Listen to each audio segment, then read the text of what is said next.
Parallel স্পোর্টসে আপনাদেরকে স্বাগত। আপনাদের সাথে রয়েছি আমি সোনালী এবং সর্বপ্রথম শুভ নববর্ষ। রয়েছি মোহনবাগান ক্লাবে। পুরনো সমস্ত কিছু ভুলে নতুনভাবে শুরু করার দিন আজ। কিছুক্ষণ আগেই শেষ হলো বার পুজো। সমর্থকদের উপস্থিতি ছিল, ক্লাব সচিব সৃঞ্জয় বোস এবং সভাপতি দেবাশিস দত্ত ছিলেন।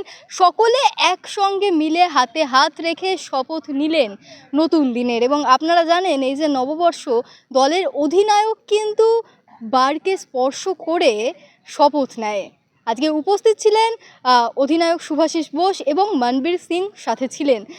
সকলে একসাথে বেশ একটা আনন্দের মুহূর্ত এবং খুব সুন্দর একটা মুহূর্ত আমাদের ফ্রেমে আজকে ধরা পড়লো, যার ঝলক অবশ্যই থাকলো আপনাদের জন্য। এবং পাশাপাশি সকলে আনন্দ করতে এসছে, বার পুজো যেরকম উপভোগ করলো, সমর্থকেরা কিন্তু হাসি মুখে লুচি, আলুর দম, বোঁদে, মিষ্টি সমস্ত কিছুর ব্যবস্থাপনা কিন্তু আজকে রয়েছে এবং সেই সকল কিছু কিন্তু উপভোগ করছে সমর্থকেরা।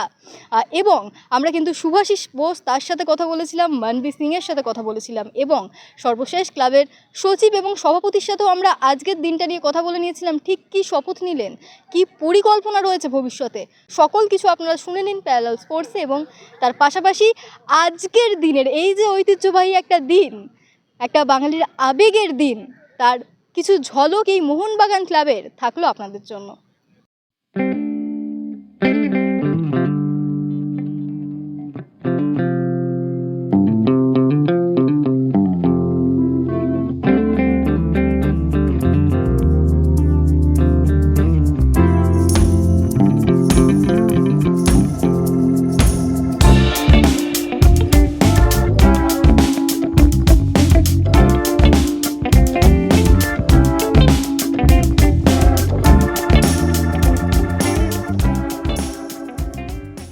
নতুন বছর বাঙালির জন্য, নতুন বছর আবার স্টার্ট হচ্ছে, তো আমাদের এটাই লক্ষ্য থাকবে যে এবছর আবার ট্রফি জিততে পারি। এবং প্রতি বছর আমাদের ট্র্যাডিশন আছে যে পয়লা বৈশাখে ক্লাবে আসা এবং এত মেরিনাস ফ্যান্সদের সাথে দেখা হওয়া, এরকম চান্স পাওয়া যায় না, যা কারণ আমরা মাঠে থাকি, ওরা গ্যালারিতে, তো তাদের সাথে অনেক ইন্টারাকশান হচ্ছে। এবং সাথে হচ্ছে এই যে ট্র্যাডিশন, আমাদের যে লেগেসি, এই বার পুজো, তো এই বার পুজোয় সামিল হতে পেরে আর অ্যাজ এ বাঙালি হিসেবে, আমি কলকাতার ছেলে হিসেবে আমি নিজেকে অনেক লাকি মনে করি যে এইখানে আমি আসতে পেরেছি যে বার পুজোতে, এবং এই পুজো দেওয়া। আর আরও আমার কামনার থাকবে যে এবছর আমরা ট্রফি আবার জিততে পারি।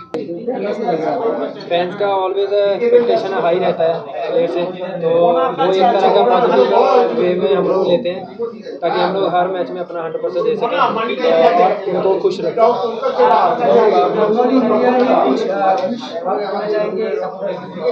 सपोर्टर से मैं एक ही चीज़ बोलना चाहता हूँ, हमेशा सपोर्ट करते रहिए, आप लोग बेस्ट हो इंडियन फुटबॉल में, बस यही कहना चाहता हूँ।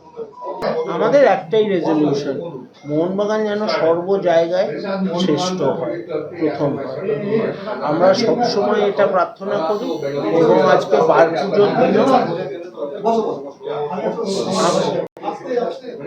আমরা এটাই অঙ্গীকার করি যে শত বাধা সত্ত্বেও মোহনবাগান যেন সর্বশ্রেষ্ঠ হয়। আর আজকের এই দিনে আমাদের আরেকটা প্রার্থনা যে পৃথিবী অন্তত শান্তিতে থাকুক। যে অশান্তির বাতাবরণ তৈরি হচ্ছে সেটা যেখানেই হোক, আমরা সবাই তাতে আক্রান্ত। পৃথিবী শান্তিতে থাকুক এবং মোহনবাগান শ্রেষ্ঠত্ব লাভ করুক সব জায়গায়।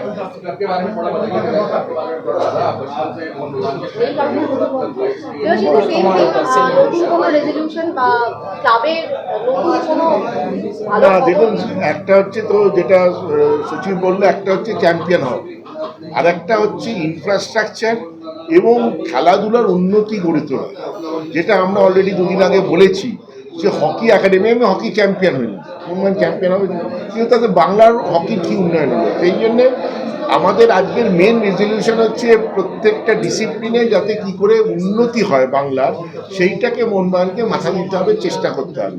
চ্যাম্পিয়ন হওয়া একটা কাজ, এই উন্নয়নটা আরেকটা কাজ, এবং তার সঙ্গে ক্লাবের ইনফ্রাস্ট্রাকচার যাতে আরও বাড়ে, যাতে আরও মডার্নাইজড হয়, সেই চিন্তা ভাবনা আমাদের কমিটি করছে এবং আশা করি আরও আপনারা দেখতে পাবেন, আরও ভালো কিছু খুব শীঘ্রই জানতে পারবেন। আর একটা কথা হচ্ছে যে লাস্ট ইয়ার এই দিন আমরা দেখেছিলাম যে এখানে ট্রফি আর শিট দুটো শোকেস হয়েছিল আর কি।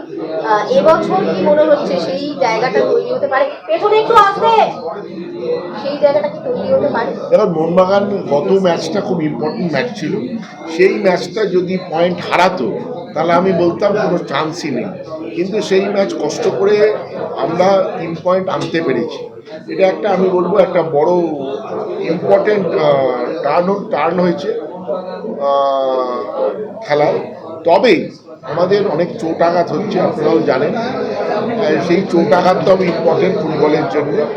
আশা করি যে মোহনবাগান এগিয়ে যাবে, তবে আমি এখনো আরও 2-3টে ম্যাচ দরকার অ্যাকচুয়াল জায়গায় অ্যাকচুয়াল কথা বলতে হবে। খুব শর্ট লিগ, এই লিগটা খুব শর্ট, এখানে 2টো ম্যাচ 3টে ম্যাচে পয়েন্ট হারানো মানে তুমি নিচে নেমে যাও। তো সেই জন্যে এইটা এক্ষুনি এখনো বলার জায়গায় আসেনি যে মোহনবাগান চ্যাম্পিয়ন হবেই, তবে মোহনবাগান ওপর দিকে আছে, চেষ্টা করবে। আরেকটা জিনিস হচ্ছে যে গত বছরও একটা আমরা জানতাম যে অনিশ্চয়তার পরিস্থিতি তৈরি হবে, এখনো পর্যন্ত কিন্তু এবারের আইএসএল শেষ হতে চললো, স্টিল আমরা এখনো খুব একটা পরিষ্কার চিত্র পাইনি। তো যেহেতু এই বারোটা ভীষণ ফুটবল কেন্দ্রিক আমরা জানি, তো সেই জায়গায় দাঁড়িয়ে ফুটবলকে খুব অনিশ্চয়তার মধ্যে আসতে আমার মতে আজকে নববর্ষের দিনে আমরা কিছু ইতিবাচক দিক নিয়ে চিন্তা করি, কিছু ইতিবাচক দিক নিয়ে আলোচনা করি। ভারতীয় ফুটবল যে জায়গায় আছে সেখান থেকে আবার উঠে এসে খুব করা খুব টাফ, আমাদের এই যে স্পন্সর পাওয়া এগুলো। তবে সেটাও আজকের ভালো দিনে আমরা আশা করি যে আবার আইএসএল হবে এবং আবার ডুরান্ড হবে, কলকাতা লিগও ভালোভাবে হবে, আমরা মাঠে খেলতে পারবো, যেটা আমার আর দেবাশিস দার দুজনেরই কথা ছিল। সো আশা আমরা সবাই বাঁচি, তো সেই আশা। তবে এটা যেটা আপনি প্রশ্ন করলেন, প্রশ্নটা ইম্পর্টেন্ট, কারণ এটা খুব বড় একটা টার্নিং পয়েন্টে ভারতীয় ফুটবল দাঁড়িয়ে আছে। এইবারের কন্ট্রাক্টটার উপরে কিন্তু ভারতীয় ফুটবলের ভবিষ্যৎ নির্ভর করছে। এটা শর্ট টার্ম হতে পারবে না যে ঠিক আছে 1 বছর আমার লিগ চালিয়ে দাও তারপর দেখা যাবে। তো সেই জন্যে সেই কন্ট্রাক্ট, সেই পরিকাঠামো এবং ক্লাবগুলোকেও সেই কন্ট্রাক্টটাকে মানতে হবে। তো সর্ব মিলিয়ে এখন আপনি যেটা বললেন একদম সঠিক কথা, একটা মেক অর ব্রেকের জায়গায় কিন্তু ভারতীয় ফুটবল দাঁড়িয়ে আছে। আশা করব সেখান থেকে সিরিয়া যেটা বললো সেখান থেকে এগোবে, পেছনে।